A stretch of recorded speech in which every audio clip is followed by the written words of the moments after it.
Okay, so this is going to be a training on some additional tools on how to set up Mortgage Coach, specifically like kind of the investment tab. So what I'm going to do here is go to Mortgage Coach. An example I think is probably the Adam and Gina Compton file. This is the first one that comes to mind. I'm sure there's some other ones. So here are probably the most common extra tools that I think would be beneficial for Tony and Brian and anybody else watching this to get is, okay, so here we go. In this scenario, what I'm going to do is I'm going to use the investment tools to show the difference between putting 50% down and putting 30% down. Okay, so what you do is you come here and you would go to the analysis tab and you hit the adjust reinvestment strategy. Okay. The very first line I'm going to cover with this is, let's say someone was doing a 30-year fixed rate mortgage, and you could do this on a refinance or a purchase. And they say, hey, I'm thinking about doing a 30-year, but I think I want to do the 15-year. So what I would do is, in this scenario, let's look at these two tabs here. Is if their current payment is $29.80, right? Principal and interest, taxes and insurance. And this shows a freedom point of 30 years. If I throw an extra $1,500 a month, okay, then that would take this to 12.17. So now I would take this to 1,300, 1,100. There we go. Okay, 1050. Okay, 1,000. There we go. So 1,000 looks, yeah, right around there. Okay. So what this shows them is if you threw an extra $1,000 at your principal every month or once a year for 12,000. So once, you can do it either way. Sometimes people will do like one large principal payment at the end of the year, like with a bonus check. You can do either way. And this now shows you the freedom point. So then what I can do is basically show two options where I say, hey, do the 30-year, do the 15-year, or pay your 30-year like a 15. So maybe what I'm going to do actually,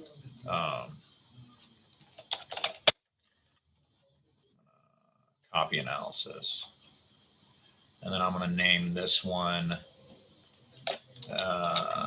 investment tools. I don't know, we'll just call it investment tools, right?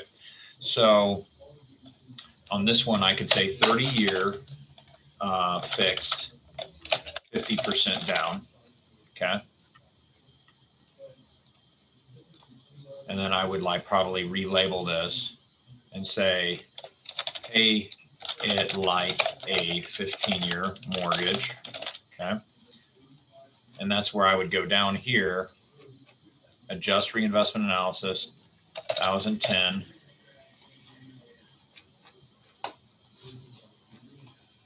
And then you can click these little buttons here. So this is another thing too, Tony, for you to kind of become aware of, is some extra boxes. Just make sure you always purchase new home or lower interest rate. It has to be one. If it's a refinance, always click this. If it's a purchase, always click this. Otherwise, you run into some potential issues. So these two are listed there. And then you can see when I go to preview, scroll down here, hit the preview button. There we go. It'll populate.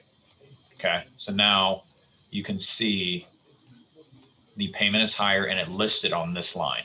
And then you can see the freedom point is 30 years versus 15. Okay, now that's a rate at 2.875. Like you potentially could then say 15-year fixed, 50% down. Okay. And let's just assume it's 2.375 and you put 180 here. Okay, so now this way I can show them all the different options. I can say, hey, yes, you get a lower interest rate with a 15-year fixed, okay? But you're obligating yourself to that higher payment. You have to make that payment every month. So what I tell people is if you're 100% comfortable with the 3903 payment, let's do the 15-year because you're going to save more on the interest rate. And you're going to save a lot more in principal, right? So interest over a 15-year period of time, if you paid this 30-year, you're paying $132,000 in interest.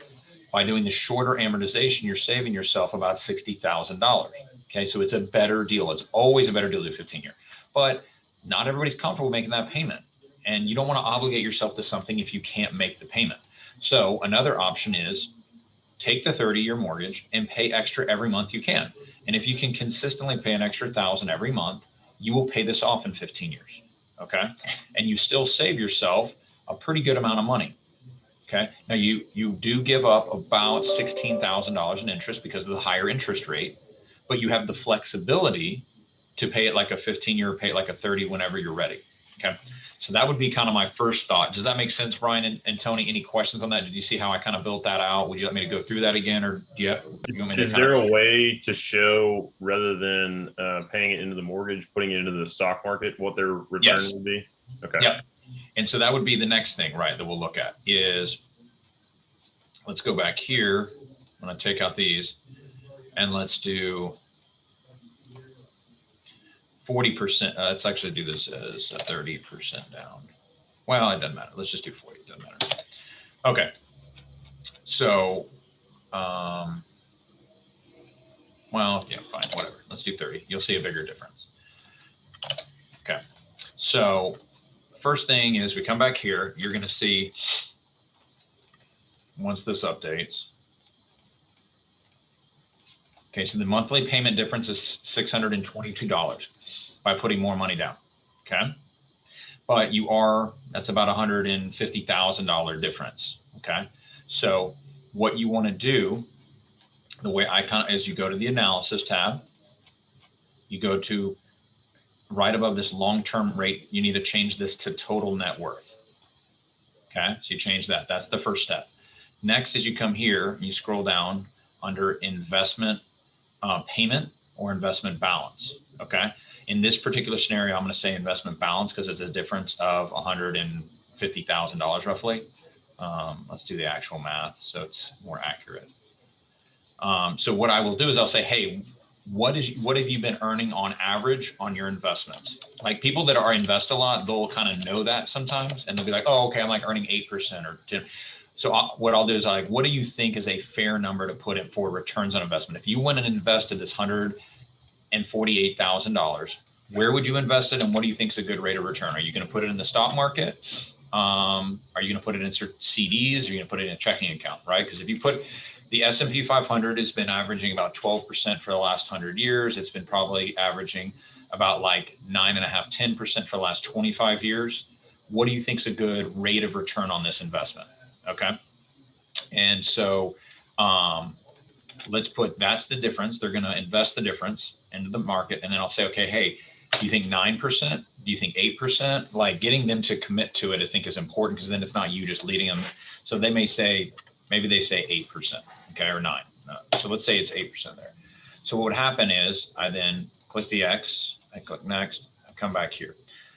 So I would say is, hey, option number one is you put $50,000 down, 50% down, and you save yourself $620 in interest, or go invest that in the market and then scroll down here over a 15-year period of time. You buy this home for $750,000. 15 years from now, it will be worth $1.1 million. Okay. So your equity in your home is $1.1 million. So like your investment is now, your equity position in your home is 1.1 million. Okay. So the home would be worth 1.35. You would, your loan balance is going to be 227,000 because you've been paying down your mortgage every month. That's how we get to 1.1. Or what I could say is, hey, your equity in your home is going to be a little over $1 million, 1.03. So you are giving up equity. You have less equity in your home because you put less money down. Okay. But you took that $148,000 and assuming 8% rates of return for 15 years, you turned it into $500,000. So your overall net worth is up $400,000 because you earned a better rate of return. The interest rate's 2.875. You're earning 8% on your money. So it's a better idea to go put that money in the stock market than to put it into your mortgage. So I advise you put less money down. Your financial advisor would probably advise the same thing. So you could do the same illustration with 20% down and 10% down, right? Like we do that same thing a lot of times, because like in this scenario, this person's putting 50% down, but that's not as common. Probably the more common scenarios, we're dealing with someone doing 20% down, and we're trying to sell them on an idea of maybe doing like 15% down or 10% down with no monthly PMI. Okay. So obviously this would have to be a first and second lien because the loan amount's too high, but you could literally do the same thing here. Let's compare 20% down and 10% down. Let's show you the difference, right? So, but yeah, so I'll go ahead and change this back so it's easier for future purposes. But does that answer your question, Brian? And Tony, do you want me to go through that again? Do you want me to go through that slower? Does that answer your question? Yeah, no, that answers mine. Okay. So Yeah. I think those are probably the two most common tools. Is under the analysis tab that I use is the adjust the reinvestment strategy, plugging it on this line, and then doing the investments. Now you could do the same thing here of saying like maybe you do $662 a month, or something like that. Maybe you could throw it in and pay out in payments. I'm trying to think of the other scenarios where that would come up is. Well, I was thinking on refinances. That's what I'll do is I'll say, hey, like, let's say someone saved $350 a month and they're on their refinance. I'd say, hey, like, what are you going to do with the savings you get? You can just go live a better life, right? Like $350, you can go out to eat more. You can go to the movies, whatever you want to do. Or why don't you go put in your 401k?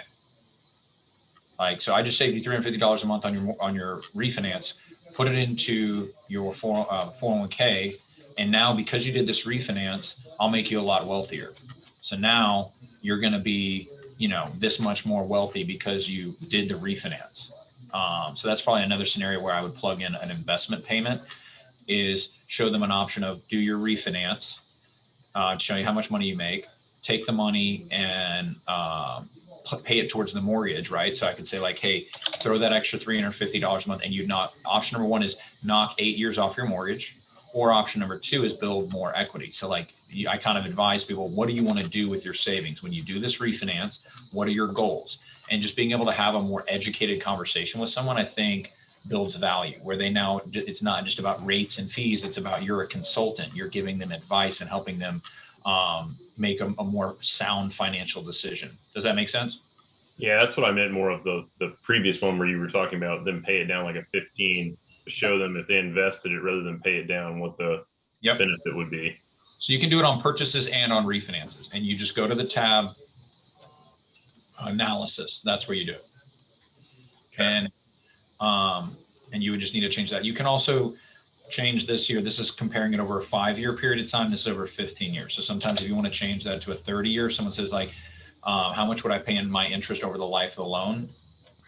You could go back here, put that as 30 years, change this to total interest paid. And you can say, okay, hey, on this loan, you're going to pay $259,000 in interest over 30 years. So that's another thing you can kind of do with this tool. I'll sometimes use this as a break-even analysis to show them, hey, the difference between paying for a point or not paying for a point. So I'll show them the break-even point by using this. Any other questions? Do you feel like that's good for now? Does that answer your questions? Yeah, it works for me. Yeah, I was going to ask you if we could change like the reinvestment years from 15, because it was showing 15 earlier, and then you can just change it to 30 or 20 or whatever it may be. You can change it to whatever you want. Like, so on refinances, a lot of times I may change this and show them, hey, your break-even point is 36 months on the refinance. Or I may show them, hey, your break-even on spending extra on those discount points is 48 months. And so like let me see here. I'm trying to think of what was one recently where,